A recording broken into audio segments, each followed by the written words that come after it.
I've always refused to dabble with G2A's cheap game tickets and prices and codes. I won't have anything to do with this company because I believe they are a shill company that profit from other people's misfortunes, and not only that, have poor customer support.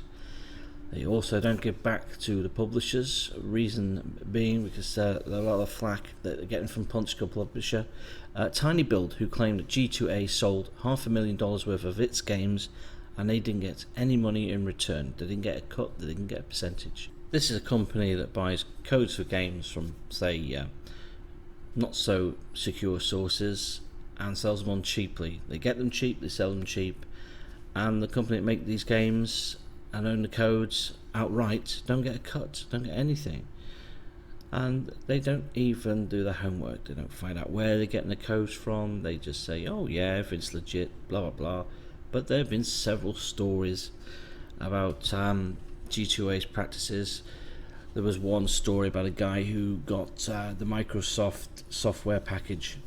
He upgraded his Windows license, and then when he swapped his computer for a new one, he tried to use the license again with Windows, and they said that they couldn't use it because it was an illegal copy. It was a pirated copy, and he bought the key from G2A. They just aren't trustworthy enough. They need to really start getting more legit instead of trying to take over the gaming code industry. They're just too shady. I don't know how they get away with it. Some of the keys are legal, but most aren't. End of the day, you're really burning your fingers if you go near this company. I wouldn't touch them with a barge pole. There are a lot of small gaming developers out there who are getting ripped off by this company because their games are being sold cheaper than they should be, and they're not getting a cut at all because G2A are getting the entire hoard of the money to themselves. They're sitting on a pile of keys, a whole pile of keys, and publishers are kicking off because they're not getting the royalty payments from them. So G2A are trying to appease them by giving them some sort of a payment. They're basically saying, yeah, we're selling your game on our marketplace and you have to apply to get your royalties, which is ridiculous, I think. G2A need to get the shit together and become more responsible instead of fleecing the game companies from their rightful royalties.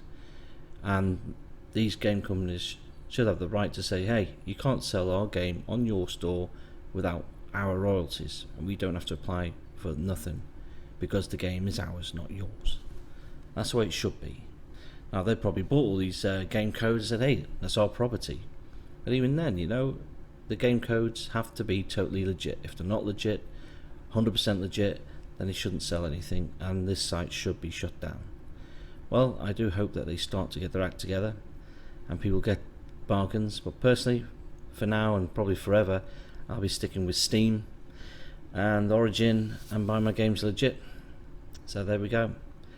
It's alright to save money, but I'd rather have the safe knowledge knowing that the game is always going to be there for me and not taken away at a later date when I find out it's a pirated code or key.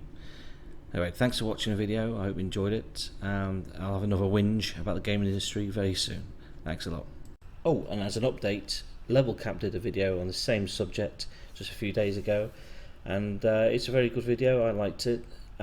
It's basically what I said 2 years ago when I did my video on it. It wasn't a very good video, but it touched on the same subjects. But it's nice to see that the big YouTubers are finally quitting, like Battlefront Updates and Jack Frags. But I'm sure if this wasn't highlighted, they would have happily have still took the money until everything had blown over with the argument between G2A and Tiny Build.